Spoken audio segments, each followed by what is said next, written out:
Time to play the game!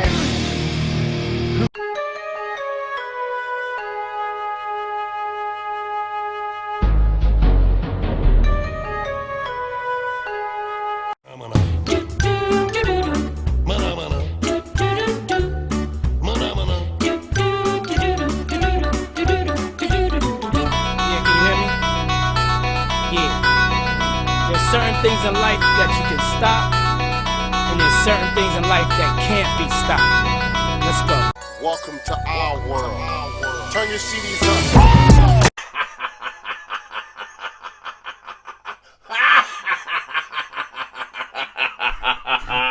Yo! It's the Delinquent Show. We're back! And what an edition we've got today. Big fella. What's happening, man? What a week has gone by with a lot of sport in action. I don't know what time zone I'm on at the minute. I'm either in China, Australia, or the UK. Hey, my body clock is shut down. That's what a sports journalist is like. But you're not even a sports journalist. We're just journalists. We cover everything. Man. Woo! Let's start the show as we mean to go on. What we got? Go, man. Go. Where do we begin? I'm going to change the format. Let's go straight into emails and concerns. Oh, man. The first one before I'm going to go with this emails and concern. Listen, you guys. Stop emailing and asking questions. If you want to ask a question, come on the show. Lewis Edwards, this is at you. Last week, we never said anything about you. I never said nothing about you, but you keep coming back to me on my email and telling me all this malarkey. We said about your team. Your team was a disgrace for doing what they did, pressing and they're 44 points up. Your response back to myself or John was, that's what the coach tells me to do. Well, any player with a brain will say, I'm not doing it, coach. Take me off. I'm not pressing. This is ridiculous. So come on, lad. If you want to say something, don't hide behind the email. And if you actually watch the show instead of listen to what other people are trying to wind you up, you'll see we talked about your team, not about you. Agreed, John? It's just... Totally. Don't listen to the Chinese whispers. Just get straight out, watch us, assess what we say. But believe me, if we say something, it's because we've seen it. If we say it, it's because we know it. We don't say anything from a Chinese whisper. It's fine, your coach says press. Why don't one of you have the balls to tell the coach, Coach, this is a joke. We can't carry on with this. You're making us look bad. Because you know what happens? What will happen is, what goes around comes around. Believe me, what goes around comes around. Yeah, go on. And the other one, while we're doing the negatives then, Arthur Davis, we put the poll up regarding what we filming first, Memory Avenue or Legends Lane. Arthur's come back with, he's got great memories. He also could have gone and played in Sweden and even wanted him to play in USA, but he can't even get in our Hall of Fame.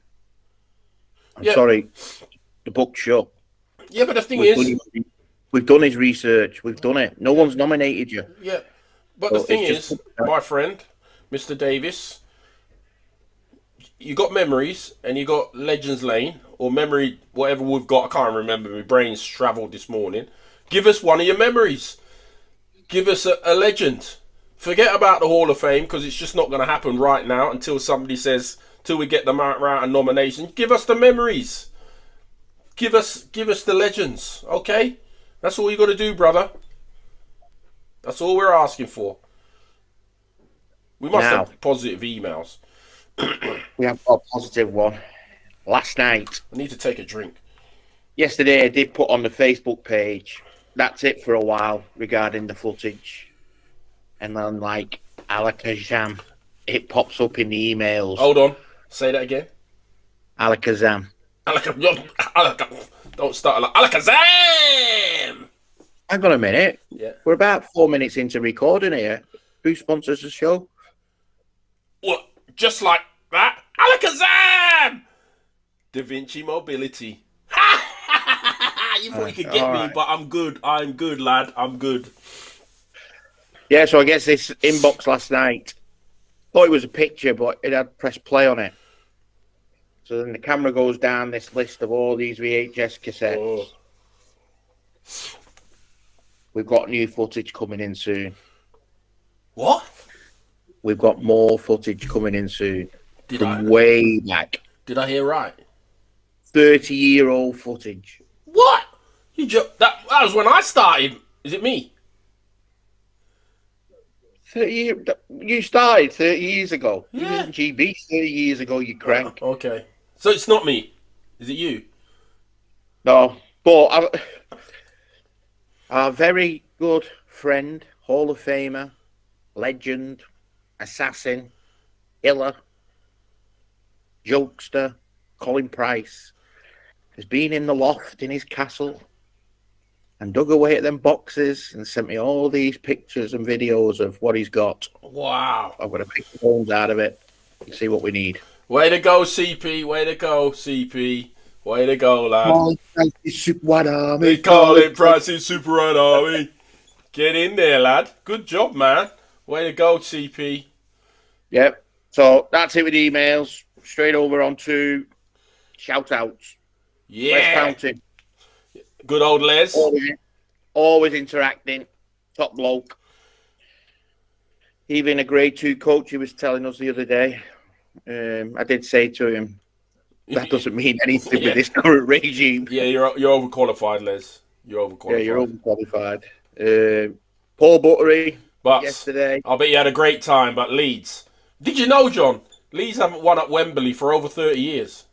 Yeah, every time they've gone to Wembley, they haven't. But they didn't turn up. Come on, to be fair, Leeds didn't turn up until the last 5 minutes. I was going to say they did in the 85th minute. But all they did, you look at the second half, especially the second half, tick-a-taka, tick-a-taka, tick-a-taka, tick-a-taka, football.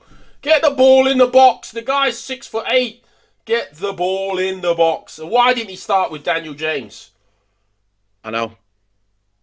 It's like, I know we don't want to say it, but we're going to talk about the football later. Unless he thought that final was part one and they had a rematch. I don't know. I don't know, but it's the same with the game, the FA Cup final. Dokic, he tore Man United apart. We only played in the second half, but we don't want to. They've won a cup, unfortunately. Carry on with the shout-outs, lad. Yeah, so Butts, Gary Davidson. All right, GD. Another Hall of Famer. He was messaging the other day saying about international interviews. What about Will Waller? Well, he's on the list. That's all I can say. We've got others we need to do first.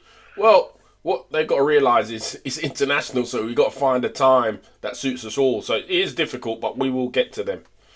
Yeah. Colin Flounders. CF. Out to Colin. Colin Flounders. He's kind of giddy and excited at the minute because he's representing Colin's company to go to the under-25s and under-23s in Madrid this summer. Oh, they're sponsoring the event? I don't know whether they're doing that or they've got a tent up, but he said he's going with the company, so enjoy. Hey, shall we get? CP and Flounders. Hey, we're looking for a sponsor for our Hall of Fame. Come on, lads. Come on now. Right, go on. No, we're looking for a sponsor for the coaching clinics. Save the nation. Yeah, but then if you get the coaching clinics, you get the Hall of Fame to go with it. What do you reckon But the about Hall of that? Fame sponsored by Da Vinci. Oh, no, I was only joking. Let's go. You see these two piss holes in the snow. Yeah. That's because I've been up all night for the last 4 nights watching China stuff. So have I. That's why I look like that. But I don't, move on. Stop moaning about yourself. Who cares? Nobody cares. These eyes are nothing to do with drinking whiskey. Nobody cares. Let me tell you that. Nobody cares. And then the other one is my mate, my nemesis, Troy Sachs. Stop running up the mountains, lad. Email me back. You could have the lost city of gold sat in your basement. He's like Forrest Gump and he just keeps on running, man. Keeps on running. But keep doing what you're doing, Troy. It's great. I like the videos, actually. And we got one last shout out to Uncle Mince. Yeah, I was on the phone to the big boss, not yesterday, the other day. Still suffering with a bit of health problems. Looking sharper than a razor, though, with his haircut like yours. But, yeah. And now he's going to be one when he's ready. He was telling me some funny stories from back in the day. I can't tell you, because I can tell you right now, we are going to do an interview with Vinnie Ross. Yeah, it's going to be great. We can't wait. I'll tell you now some of the stories he's got from back in the day. Just remember this. His trip to Barcelona for 1992 is going in the interview. That's all I'm saying. It's legendary. Yeah. Who was it arranged by? None other than Dan Johnson. Rick Fox. Rick Fox, we call him. Oh, so that's good, man. Way to go on the shout-outs, lad. Keep them coming out. Keep them coming through. Keep them coming through. Right. It's that time of the day. Main subject, Chinatown. What did we see? What have we witnessed? Where are we at? Them questions need answering. Telling you. So, my partner in crime here found the link to the games. Journalism, lad. Journalism, man. You know that. Spell it. IT. Hey, anyway, just before you go into that, yeah, I only watched the 1% Club last night and went out in the first round. You're joking. The most easiest question ever, and I've totally. Nobody in the crowd went out in the first round. I know, except for me. But then after that, it was all right. Anyway, before we get into that, I have to have a shout out to Jed and our Sandra, because they keep saying I fucking swear too fucking much, but I don't fucking swear too much. So, fuck's sake, for God's sake, I don't swear too much. Love you both. All right, I'll stop now. Right, let's get into the Chinatown. So, what I can tell you is, we're fucked. GB seem to have the same starting five, whether it's the main ones that we're going to go to Paris with. It looks like that way. It was Robin Love, Helen Freeman, Joy Hazelden, Charlotte Moore, and Laurie Williams. I can tell you right now, two of them looking tip-top form. I don't know if it's the system. I don't even know if they've got a system, if I'm honest. It confused me to see what I saw. But I'll break it down. We'll break it down for you. First of all, one thing we don't understand. You might have seen the stats we posted on Facebook from the games. No, we've been expecting someone to say something. Why is there only 10 players on the stat sheet? Why is only 10 players making the stat sheet? There was only 10 players in China. Strange one, isn't it? When you're preparing for Paris, you think there'd probably be 14 players, let alone 12. Well, there's my thought on it. My thought is this. It's a major tournament with the three that are probably the favourites for the medals.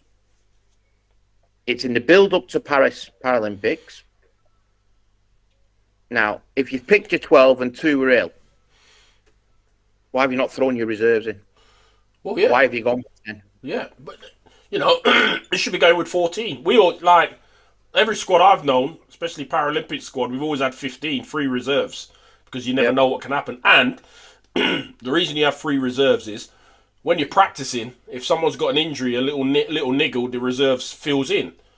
Do you know what I mean? Especially, you know, you're travelling all over there. So they've gone to China with 10. It's probably instead of 15. What does it say? I don't know what it says. But I don't know. It was confusing. I can't see why you'd spend all that money going there. Yeah, for sure. One, as we said, get a drum in. Is that going to help their confidence? Two, only take 10 players. It baffled me. Absolutely baffled me. But they did it. So let's break down the other teams first before we get into ours. USA. Look, Doesn't matter if it's the men or the women. When they go to a tournament, they want to win. they looked sharp, didn't they? They looked Yeah. absolutely. For me, John, I think they're the favourites for the gold. I'll agree with you. I think they're the favourites for the gold. I didn't think they would be, but let me tell you this.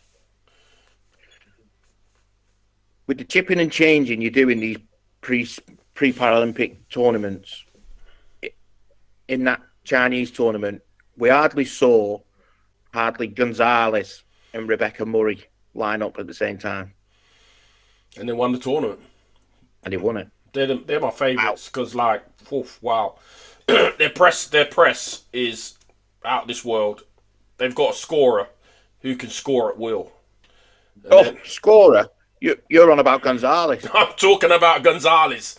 Well, let me tell you this. Rebecca Murray has gone through the roof range-wise. Oh, she's lights out. Game, she was squishing the three like there was no tomorrow. She was playing like a bloke shoots the threes. Yeah, she was lights out, I reckon. But and that's what I'm saying.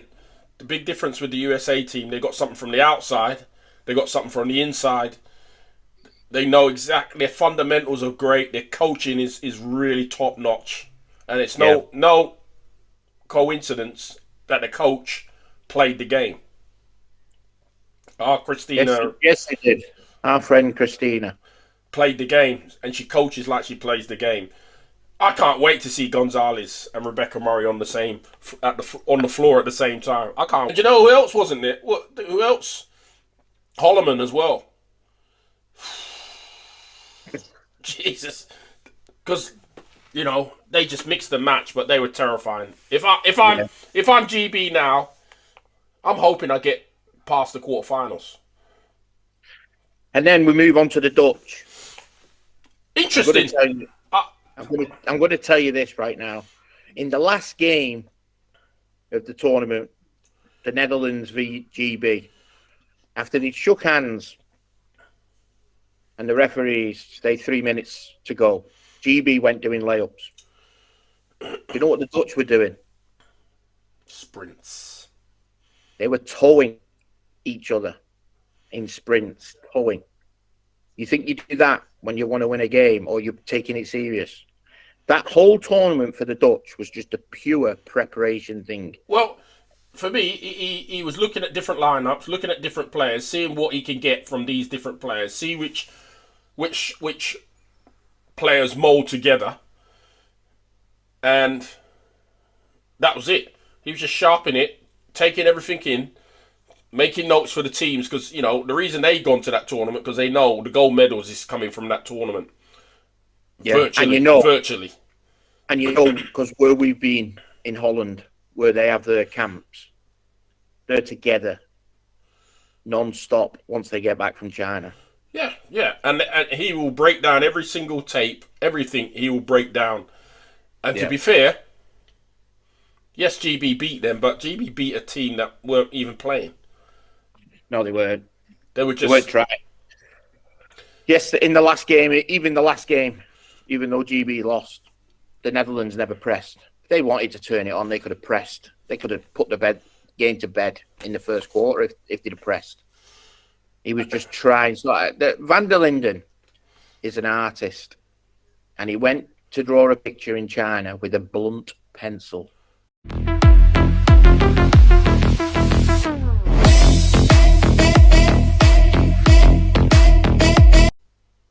But let me tell you, that pencil, it'll get sharpened by the time they get to Paris.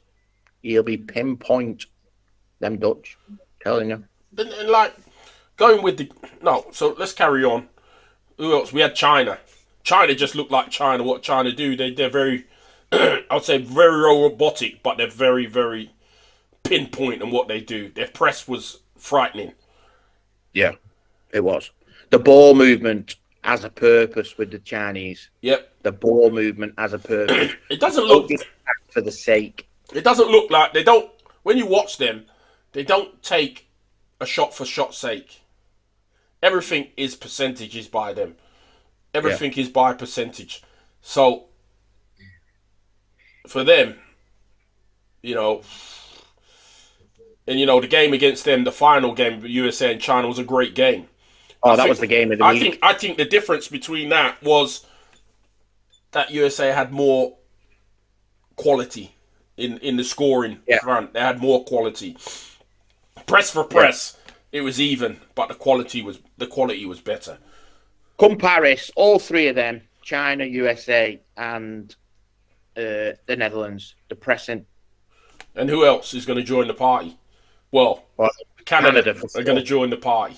That's for sure. So I think my final four is going to be USA, the Dutch, China, Canada. That's the semi-final. And to be fair, John, excuse me, what a semi-final matchup that's going to be. Because you can't call it in that semi-final matchup. Which means we're going to have we're going to get 3 great games. Well, no, not even 3 great games. We're going to get 4 great games. We're going to have the semi-final is going to be lights out. We're going to have the final is going to be lights out. And we're going to have the 3rd and 4th bronze medal games going to be lights out. When have you had that in the tournament? Not for a while. In the women's game. Not for a while. And, you can't discount Germany could throw a spanner in the works. Spain could throw a spanner in the works. It's going to be tough. And I think the only way you're going to get a good quarter, you got to top your group. Because if you don't top your group, wow. Yeah, well, that's the thing, you see. What we're talking about with 2 groups of 4 and straight quarterfinals is it's all about making the semi. You get 2 games to win a Paralympic medal. Yeah. Now, can I see us in that position? I can't. No, but the thing is, the pool games are crucial for Great Britain, for GB to get to the medal rounds. They've got to top whatever group they're in. They've got to top the group. Yeah. Now, let me break down some of the things that really worried me. The first of all, our basketball IQ is not there. And it was visible in certain situations, in different games. And as we're talking, I'll put it up on the screen so you can see what we're talking about. The first was the press breaker. This is the wrong press breaker. This is what GB women did at one point. They had Robin Love putting the ball in. And then they had Laurie Williams or Joy Hazelden or Charlotte Moore, first receivers. And Helen Freeman was over the halfway line. In one incident, the ball went to Charlotte Moore, who tried to do a hook pass to Helen, and it got picked off. Now, Helen's your best ball handler. Why you got her in the backcourt, first of all? You can't have her in the backcourt. And then why have you got your next big, Robin Love, inbounding the ball? Yeah. One of your 2 bigs who's medium, really. Like, if I was going to, like for me, if I'm going to choose someone to inbound the ball, it's Freeman. That's for sure. If I was going to do that, but I wouldn't do that. The low point is inbounding the ball. That's for sure. I did make another one of what I think the press is. Have a look at this. This is Joy Hazelden putting it in. Your fastest guard ball handler. With first receiver, Robin Love or Laurie Williams as a picker. And then you've got Charlotte Moore and Helen Freeman over the halfway line. That's how I think the lineup should be. Because let me tell you, Joy Hazelden's ball handling skills, the inbound goes to her, she gets the ball back, and her at speed can't be stopped. Yeah. She'll get it over. And if she can't, I'm pretty sure Joy Hazelden has the capabilities to pass from her own free throw line over the halfway to Helen Freeman. Well, the other is she could set a great pick and go. Do you know, like a glancing pick and go. And then she's off to the races because she's quick as hell. What I will need to say, John, is what they've been doing at practice. They say they're making all this practice. I don't know what the hell they're doing at practice. Because to have that press breaker and to make it worse, you don't actually change it, adjust it when it's going wrong.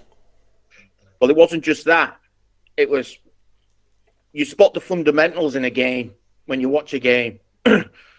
So every time GB were pressed in China, they tried to make a lob pass to Helen Freeman, right? Now, that pass could have been a bounce pass. Yeah, It but didn't go full pelt. the problem with a hook pass that up in the air like that, it gives the time for the defense to recover. Now, if you bounce pass it, they can't recover. You set a cross pick, and then it's layup practice. And you could see that when USA played, that's what they did. Yeah. Got the ball down the floor, got it over, cross pick, layup practice. But that's what I mean. When I watched USA, they very rarely did a full length pass to the person over the halfway line. They did a bounce pass. They just let it get there. But There was no I would never teach that sort of pass in a press break. It's either a sideways pass, and the other thing which it makes it is better is if the inbounder inbounds the ball, to the first receiver. If the first receiver then gives it back to the inbounder can see up the floor, so they can make that chest pass or a bounce pass. That's what I'm saying. That's a fundamental. Our women didn't have that fundamental. It wasn't there. There was another fundamental. There was... What was the next one? Oh, decision making. Right. So I'll put it up on the screen so you can have a look at it. This was against the Dutch. Robin Love was down the right with two lows and Charlotte Moore. And then we had someone at the point, and over on the far side was Helen Freeman behind a low point screen being defended by Bo Kramer and Mariska. Now the shot clock's at 10 to 8 seconds. Robin Love's got a mismatch if she wants it. She's got a shot if she wants it. She passed it into the strong side of defense. Why would you do that? Isn't that about taking responsibility? Isn't that also understanding the game and it is. read and what was it Murray used to say? Read and react. Yeah, it is, John, but it's understanding. It's taking responsibility. Why would you would look on the floor and you go, look, that's their strong side defensively. We can do something on this side. We can run a pick and roll, whatever. We can run a screen and roll, or we can run a screen for me to get a good shot. But do you know what? I'll pass the ball to the strong side. And what happened? Shot clock violation, and it was a turnover. It's about taking responsibility. But the other... It was a shot clock violation, but I class it as a turnover. Yeah. The other is about the balance on the floor. Why are your low pointers in the screen? Why aren't you mixing it up? Well, while we're talking about that, let's go on to the next implant. This is against USA. So USA, at one point in the game in offense, had Gonzalez on the block, one side, and the other big on the other side on the block. And the two lows were playing the guard roles. So there was one guard behind Gonzalez with the ball. Now, who do you want to shoot? Do you want Gonzalez to shoot, or do you want the two-pointer with the ball to shoot from outside? You want the two-pointer. It's the percent. You're cutting down the percentage of the shot. If Gonzalez gets that inside the paint, it's all over. If the two-pointer gets it, you're talking about a 40%, maybe 50% shot.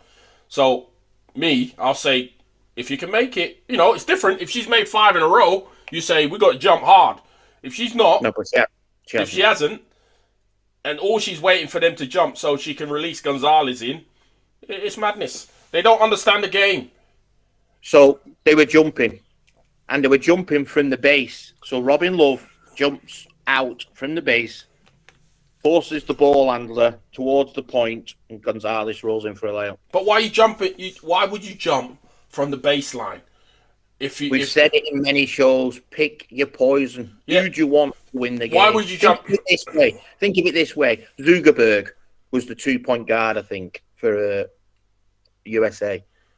Is she going to back 20 points a game and win a game? No, but she's a hell of a shooter.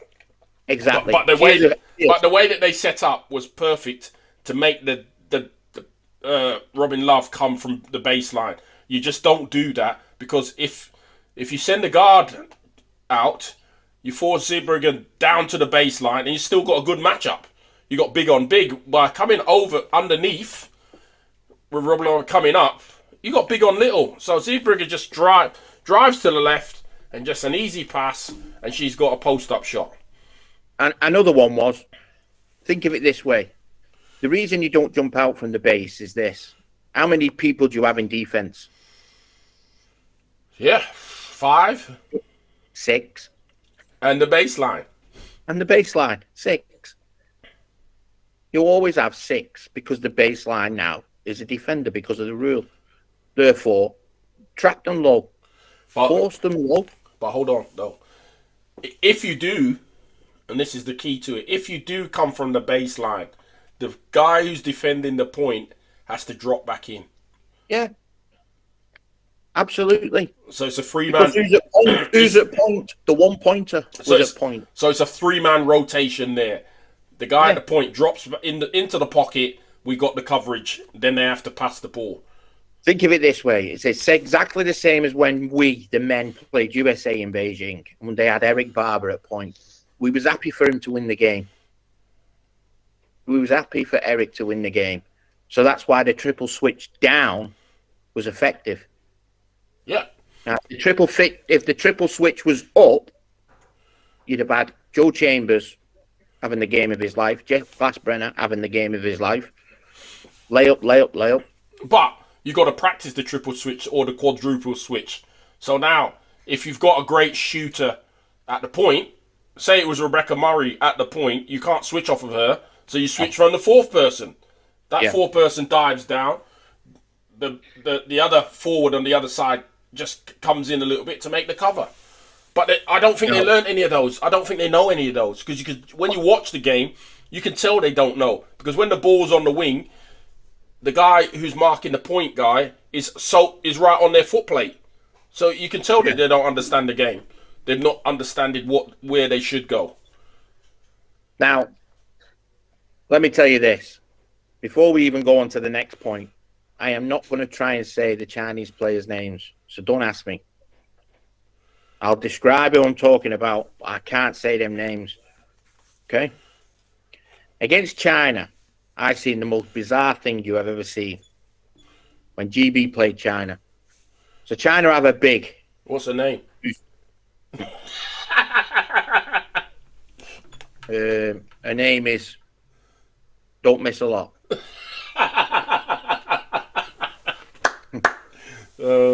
Who's she? Anyway. Who was Don't Miss a Lot playing with? With a low. Screen a lot. Screen a lot was playing down the right with Screen a lot. Yeah. Right? So GB set up this zone. On that side was Robin Love and Ellen Freeman. Charlotte Moore was at the point, and you had Joy Hazelden and Laurie Williams on the other side. Sometimes one of the guards was at point differently, but we had 2 bigs on the same side. What do you think China did? Use the power side. They went down the opposite side. Yeah, power side. And have a power side. Sorry, I've got to take me. I'm laughing so much. I couldn't believe it. This is basketball IQ. This is basketball common sense. Right? Now, what are these guys teaching them? I don't know. Because it can happen, John. You know that. Like, it can happen sometimes. You're coming back from a break and you can't switch. Yeah, but when you do get the chance to switch, you do switch. Do you know what I mean? Yeah. When you get the chance to switch, you do. It does happen where 2 guards come down one side and the other. But the 2 guards should be shouting, help, help, help, help, help, and force them to make an outside shot. Not just think they can guard him. You can't. Even the best guards in the world cannot guard a big who's just towering above you, because all they're looking to do is to get into the post and post you up. That's it. Simple. But for it to happen several times tells me you haven't got a clue. You don't know what you're doing. We've got 2 coaches. Well, let's talk about the 2 coaches. Here they are. This is Jorge and Miguel. Well, this is how we see Jorge and Miguel. So, the GB women coaches, Jorge and Miguel. I'll give you 2 insights into them. In one of the games, I think it was against the Netherlands. Netherlands had just scored. Was that the last game that they played? No, no, it wasn't the Netherlands, sorry. It was China. Yeah. China had took the press off, but China had just scored. And the ball hit someone and rolled away. So the GB players on the inbound waiting for the ref to give them the ball. Now, at this time, China had gone back to a zone. The coach shouts Katie Morrow over and says, cross. So she looked at him and says, okay. And she crossed. For what? No, I don't know. You cross in transition. You don't cross when there's a set defense. You just get down the floor when there's a set defense. Take them as low as possible. He told her to cross. They were sat there in the zone. You're not picking no one back in that cross. I couldn't believe what I seen. I'm telling you this because the cameraman for the footage in China was sat at the table. So when they're attacking that end, you could see the GB coach. When they're attacking that way, you could see the China coach, or vice versa, USA or Netherlands, whatever. So that was the first thing that tickled me. I couldn't believe I'd seen that. The second one was in the last game. Yeah, I saw this. This is just criminal. Absolutely criminal. There's 2 minutes, 53 seconds left in the game, and it's in the balance. Can't tell who's going to win it against the Ducks. Yeah. Wasn't it a 1-point game at that stage? About 1-2 point game. Yeah. And Miguel stands up, goes right in front of the cameras to the table and asks, have I got 2 timeouts left or 1? And the table confirmed to him he's got 1. And you see him say, okay, I've got 1. So he used it. Criminal. In a tight game, the one thing that you never, ever do is blow a timeout and you've got nothing left. Because something's going to happen at the end of the game that you're going to need it. And what did happen? The Dutch go to the free throw line. I think it was 8 or 9 seconds left. They're down by 2, were they? The Dutch were down by 2, I believe. No, they were down by... It was tied. It was tied. Sorry, Johnny. It was tied. She missed the first free throw. Yeah. The Dutch girl hits the second free throw. And because the idiot hasn't got no timeouts left, they had to inbound the ball and get the ball up the floor. 8 seconds, never got a shot off. Now, put it in this way. If he'd have saved that timeout, as soon as that girl shot that shot, he calls timeout. He can set up a play. He could what? He can set up a play. I know it's laughable. If you think he can set up a play, yeah, go on. That's what a normal coach would do. But yeah, go ahead. He can set up a play with 8 seconds to go and get a good shot. They just needed a 2-point shot. The other thing that it is the Dutch were in foul trouble. So in that 8 seconds, if they draw a foul, they go to the line. Yep. But yeah, set up a play. That's probably why he just ran. He said, you know what, I wasted time out because I don't really know what I'm doing. Now, come on. These are crucial parts of the game. John, we've not only seen it in the women, GB women, we've seen it in the men's, where they don't know what they're doing with 4 or 5 seconds to go and they've got the ball. Yeah. Is this a thing that's going through both of the teams? Because I don't know. I think it's... the coaches are not making that plan. The other thing in this... It's to win the game, to win a gold medal in Paris, you got to shoot 55 and above. If you shoot 55 and above, yeah, you're going to win a gold medal. GB played 4 games? Yeah. They went over 50 once. The rest they didn't even get over 40. For the love of God, what? The game where they shot over 50 was just over 50. The rest of the games averaged between 26 and 29%. Right. My point is, and this is not now, this has been going on for a long time. They don't shoot enough. What are you doing in practice? Because clearly, in practice, it doesn't look like you shoot the ball. Clearly, in practice, it doesn't look like you're fit enough to play this game, because you look toast by the end of the tournament. You look toast.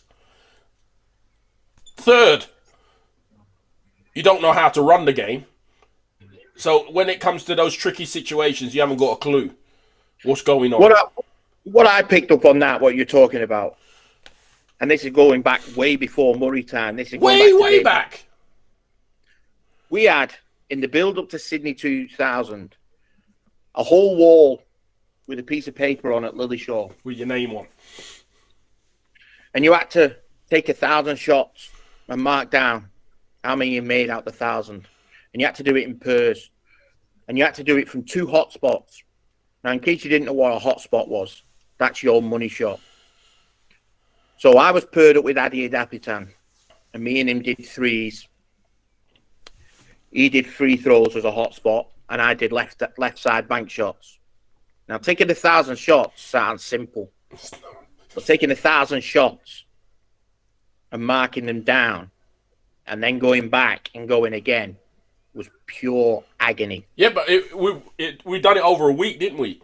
And it was it took days and days. Because we didn't do it. I remember we didn't do it in the sessions. Our sessions, we done it where you go in the morning. Yeah. You go in at lunchtime. All he said to us is, here's the chart. By the end of the week, you would have had to take 1,000 shots. But my point is this. I'll give you the starting 5. Robin Love. Has she got a hotspot or 2 hotspots? Who knows? Would you say she's got a hotspot from what you see in the way she plays? No. Joy Hazelden, she got a hotspot. No.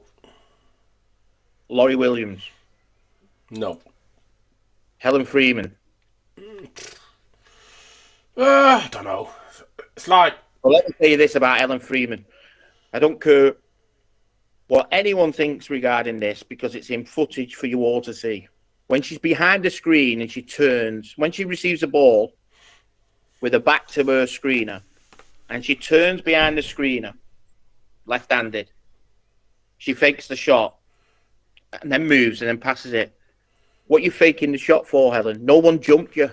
Just, if you're going to shoot. Don't fake the shot. Just take it. That's the only way you're going to have the defenders play you honestly. If you want them to jump to make a pick and roll, you have to take the shot. If you don't take the shot, there's no point faking it. You're faking no one because they've stayed in.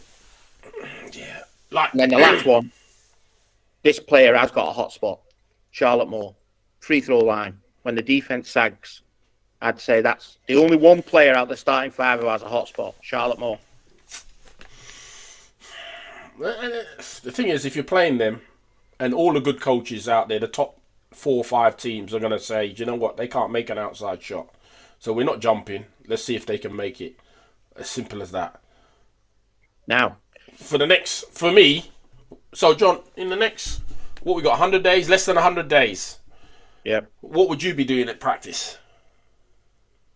Well, I'd have the piece of paper on the wall for starters. Yep, for sure. I'd have scrimmage sessions with rules. I'd have game situation plays like we did with Murray. That team's up by 8. You've got 3 minutes, and this team's in foul trouble. Work on them kind of things. See if they can read the game. Let them coach themselves, like Murray made us coach ourselves. Yeah. Because let me tell you this: do I think they could coach themselves right now? No, I don't. So that's yours. What you're thinking of? What they should be doing? What do you think they'd be doing? I don't know. I couldn't tell you. Well, honestly, God, I'll tell you what they're probably doing. Yeah, we beat the Dutch. We got a game of Dutch. We could take them. You can't. Because, yes, the Dutch are up there. But the team, if you want to win the gold, there's 2 other teams. Well, 3 other teams. If you're going to win the medal, you've got China, you've got USA. Like we said, Canada in there. Because Canada could be the surprise package of the Paralympics. They definitely could be. Beat the Dutch, did you say? Because they beat the Dutch. Listen, if you've never watched the film White Men Can't Jump, at the beginning with the free throw competition, even Woody Harrelson says anyone can win the lottery. Anyone can win the lottery. You don't brag about beating a team that's training against you. No, that's what I'm saying. What do you think? What do you think they're doing? They've come home. That's what they're gonna have that key on there. They won't key on anything to do with offense. You know, you could tell when he's saying cross and there's nobody to cross for. The only time you cross is when you get pressure. That's the only time you cross in offense is when you get pressure. If you've got no pressure, it's pointless.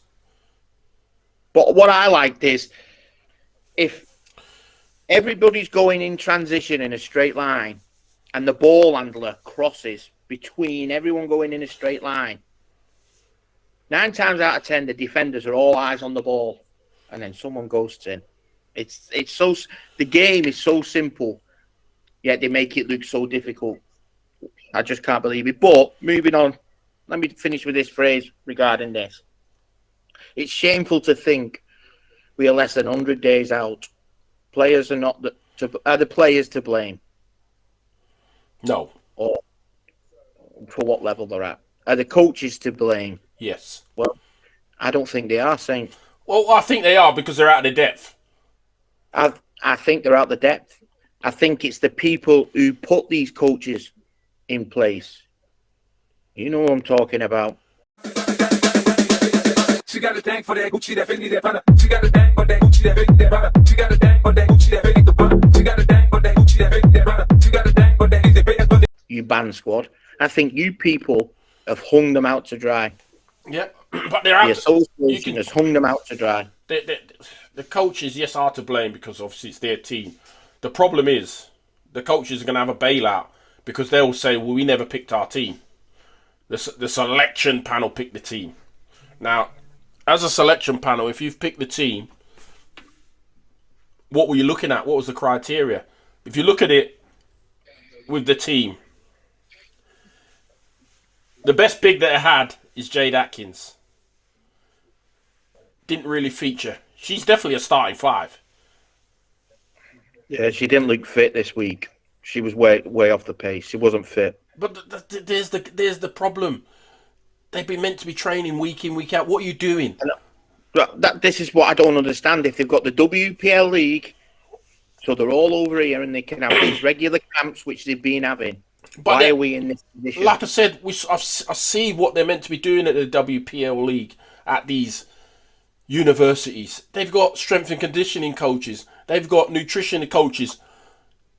If you've got those 2 people and they're head of the what are you doing? Because it doesn't look like you got any of them. No, because I'm not having that. Listen, The 3 best people that played for GB this week, and I'll name them straight away, was Joy Hazelden, no surprise, Charlotte Moore, and Sophie Carrigill. They were the 3 best players for GB this weekend. and what they all got in common? The guards. Nope. What else have they got in common? The women. Something really obvious. And I'll tell you what it is. None of them play in the WPL.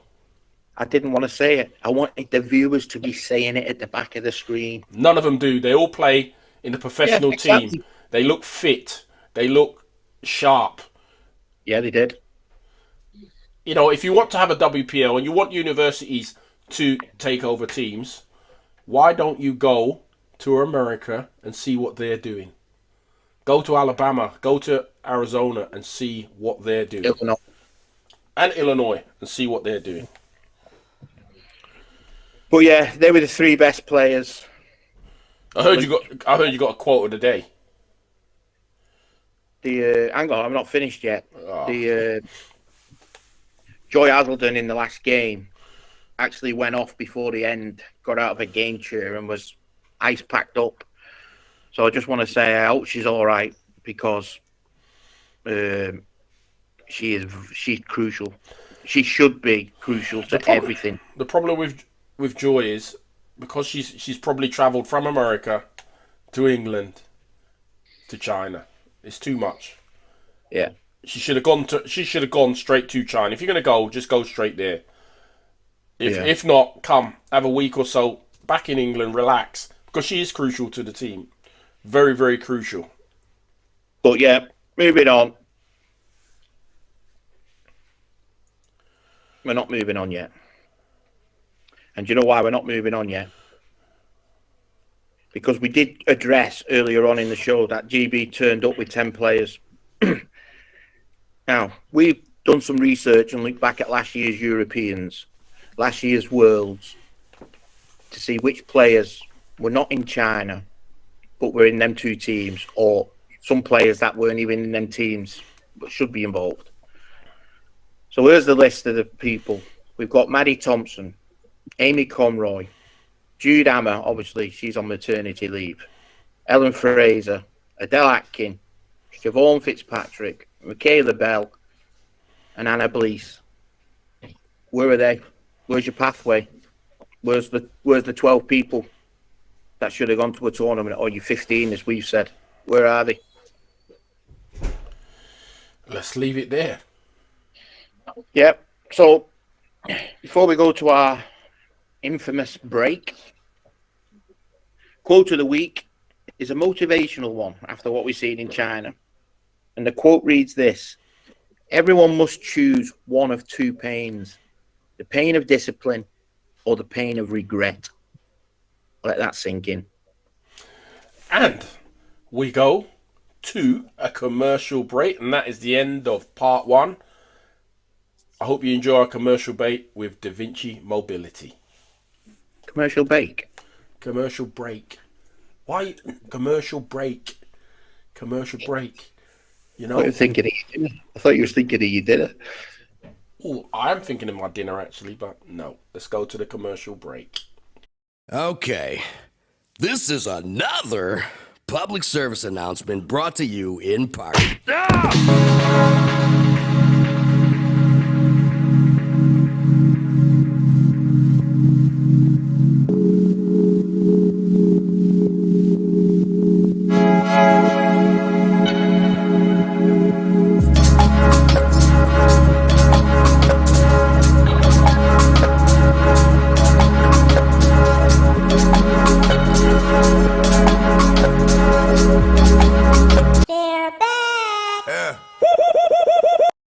Woo! We're back for part 2. I hope you enjoyed the advert with Da Vinci Mobility. I got it right, Johnny. See, I'm getting there. I'm getting there. So, we had a real interesting part 1. That was a kind of an insight. If you think we're wrong, give us a bell. Give us a bell. What we got for part 2, my brother? Well, after last week's show, we got several messages. Last week's show being the national finals review, what we did. Several messages regarding the Premier Division MVP, Beth Wheeler, letting us know she can't be up for GB selection because she's unclassifiable. We didn't know that. We didn't know that, but surely we can find a way. Surely we can find a way. Everybody else in the world is finding a way. You can't tell me. I think Germany, Canada, and USA would find a way. They'd find a way. She's a star. She is a star. You know, I think she's got to be the first ever woman MVP in a men's tournament. Yeah, I totally agree. Congratulations, Beth. But there's got to be a way. If you have to see a doctor, there's got to be a way. We're rooting for you. We are rooting for you. Everybody else is doing it. We're just too nice. Simple as that. We're just too nice. Just keep doing what you're doing, Beth. Keep doing what you're doing. Yeah, 100%. Then we've got this. IWBF. Only like our work. Yeah.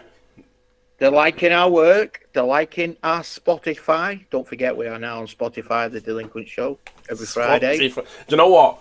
I tried it in the car because of Spotify in the car, and it was amazing. The only thing you don't get to see is obviously the clips, but you get to hear.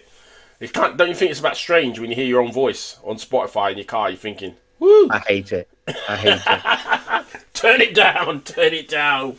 Turn it down. But thinking about this now, that's likes from IWBF Europe, IWBF, the main big wig of the game.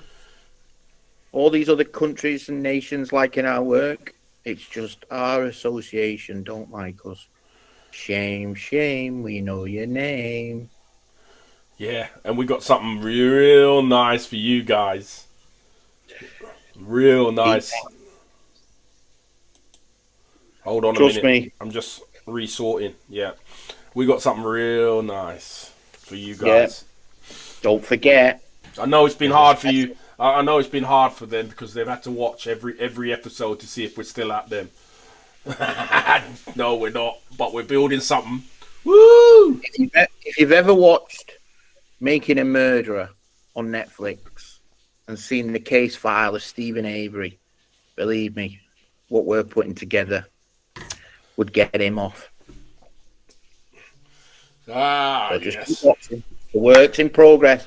And just to let you know, the work that we're doing on that project, the big undercover project, it won't be serious. There will be a comedy element because we do like to have a laugh about other people. And you know what? Going back to part one, didn't you find it strange, John, that there was no results posted? Nobody actually knew they went to China except for us, me and you. If we didn't post it, nobody would know what they're doing. Yet, the NWBA, who used to always be behind us on social media and all of those, posted every day. The Canadians had posted about it. You know, I had something about that. But we're in the tournament, but yet we don't post a goddamn thing. So the USA were posting every result out in China. They also were posting a link if you wanted to watch the games.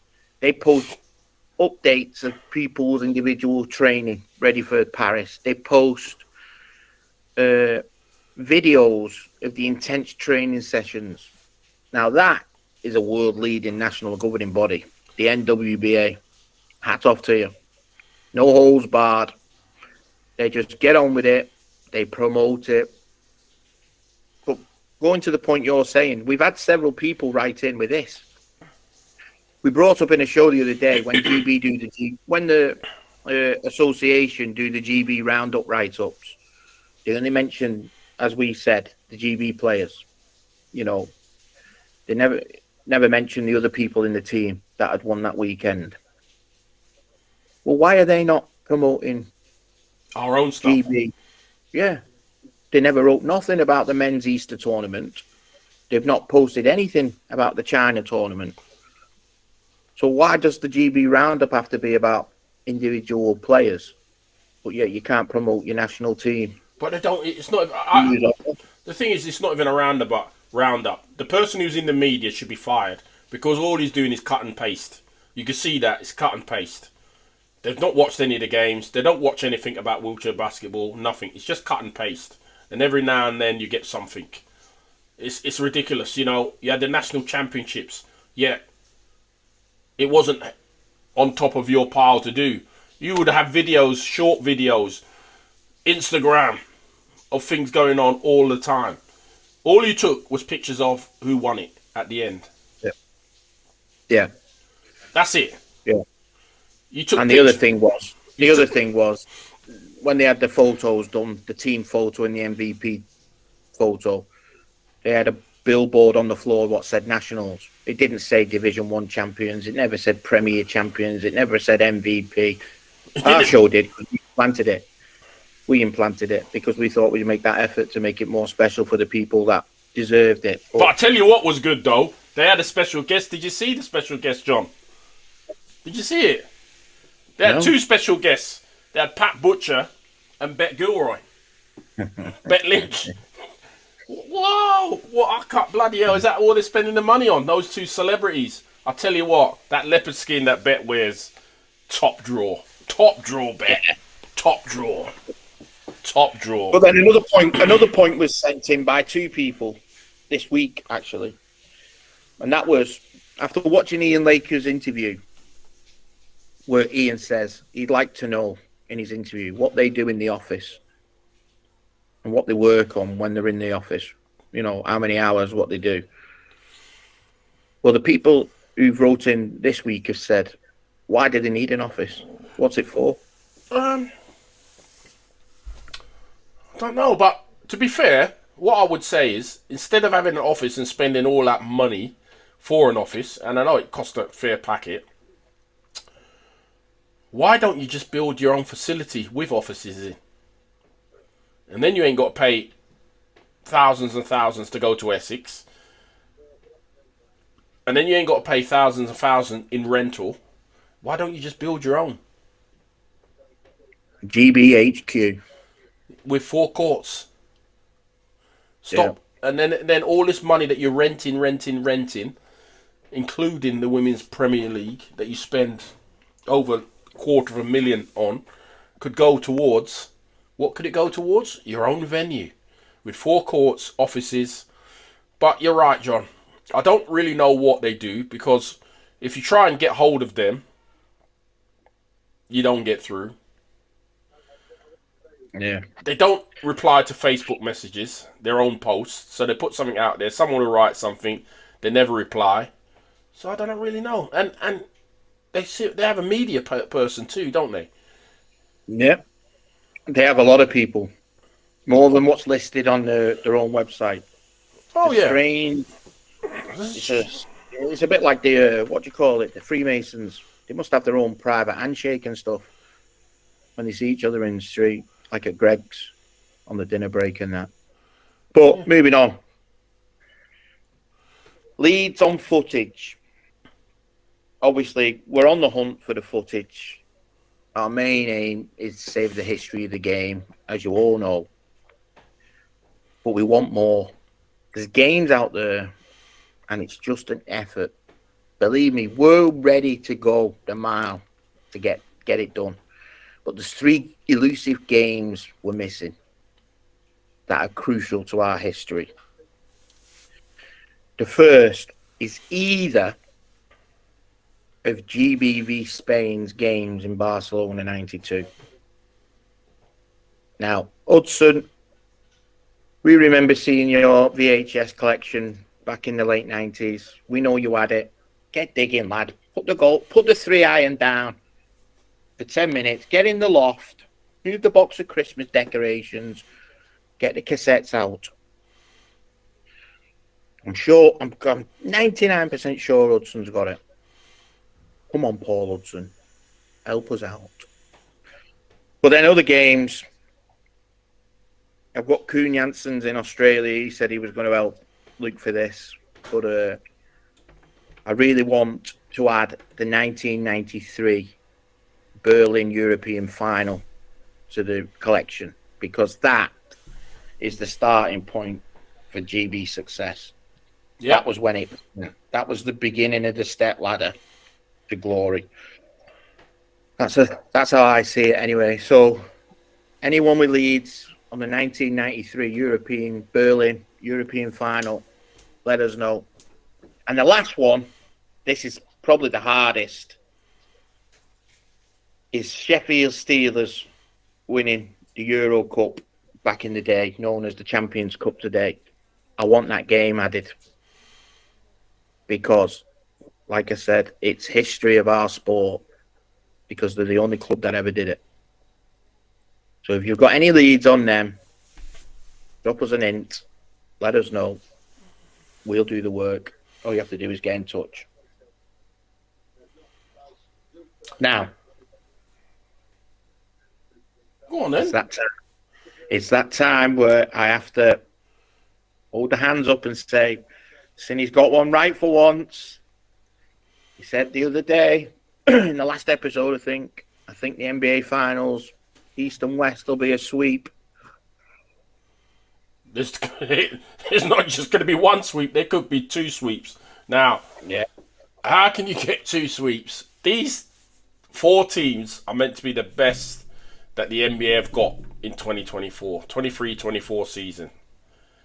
The Pacers, you blew an 18-point lead. An 18-point lead you blew to Boston. Boston, loving you, Boston, because Boston usually fall down at this hurdle, but Boston, you're right on it.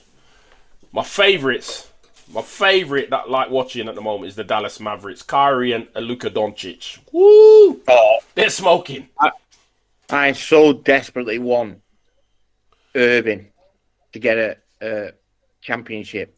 The thing is, another championship, you mean? Yeah, I want him to get the championship because he is having a season and a half. Minnesota, Anthony Edwards. You're doing a lot of talking, lad, but you're not producing the goods. Come on. You're doing a lot of talking, but you're not producing the goods.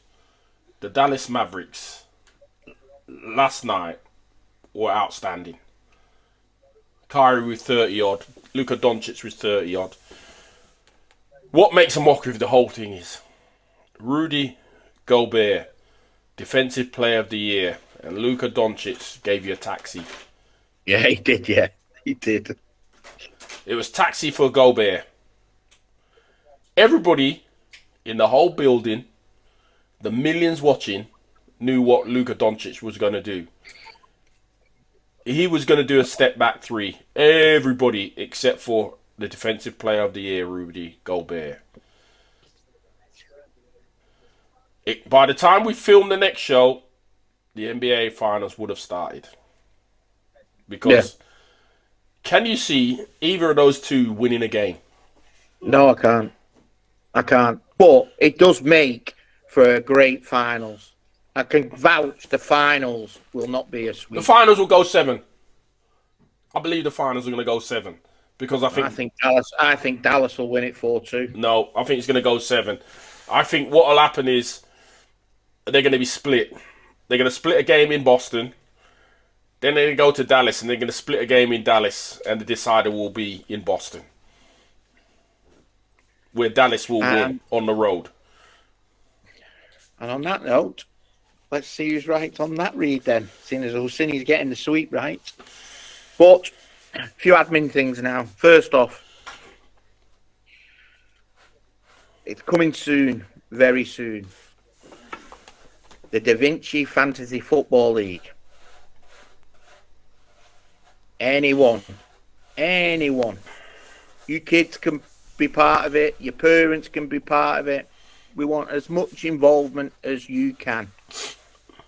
Now, we've got a feeling some people are a bit dubious about taking part because of our affiliation or non-affiliation to the association and my ban. Let me tell you this, just for your clarification. If you register to play the Da Vinci Fantasy Football League, you will be anonymous. The only thing we will post is the league table with your team's name. So as long as your team is not named after you individually, you'll always be anonymous. Oh, come on. You can call your team. You can call your team whatever you like. 40 Towers. 40 Towers. Yeah. Coronation Street. Lynch Mob. Yeah. EastEnders. Listen. Whatever you like. You will get on anonymous. this league. Don't worry about being anonymous. Just get on this league. The Da Vinci Well, let me Fantasy tell you, Football don't forget, the Da Vinci Fantasy Football season will have 3 prizes. Prize for first, prize for second, prize for third, all sponsored by Da Vinci Mobility. So once we've got it all built up and ready, coming soon. It's coming soon. Look on our website. It'll be on the website. It'll be on our Facebook page. It'll be everywhere, really. But yeah. And then the other admin to finish off with is the vote thing I've put up on Facebook. Memory Avenue, Legends Lane. Just to clarify. It's nothing to do with the Hall of Fame. That's to clarify it's nothing to do with the Hall of Fame. And our Hall of Fame is nothing to do with just GB players. Leroy Dobson, he was in the Hall of Fame for what he did in the league and for kids.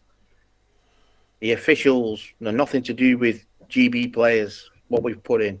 The Hall of Fame is for what we believe or what we research into the history of the game.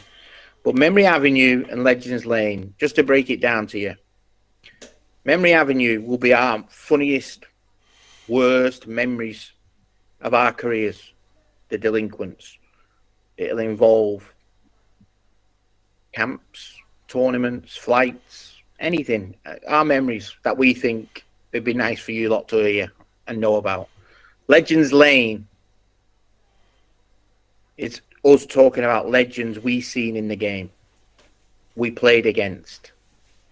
Doesn't mean we'll be talking about GB. We might be talking about American people, Australian, Spanish, you name it.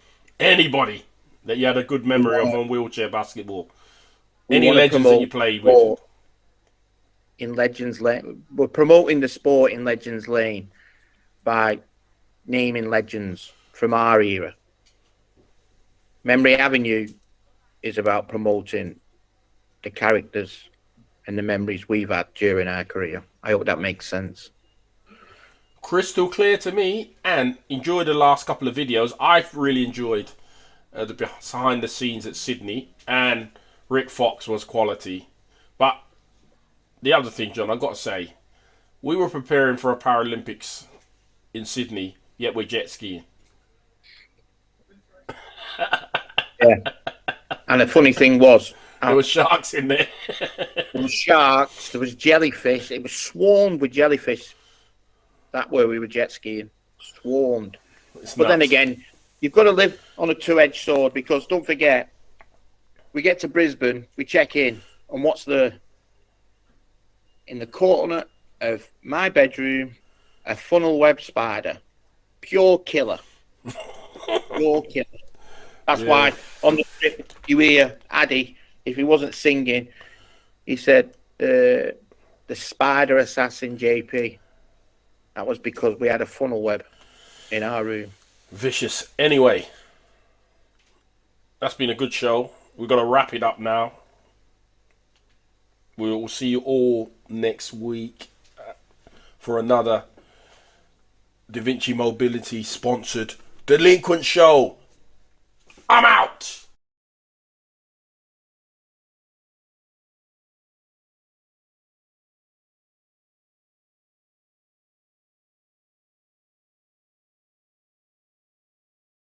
Got drama, the saga continues. We ain't going nowhere. We ain't going nowhere. We can't be stopped now, 'cause it's bad boy for life.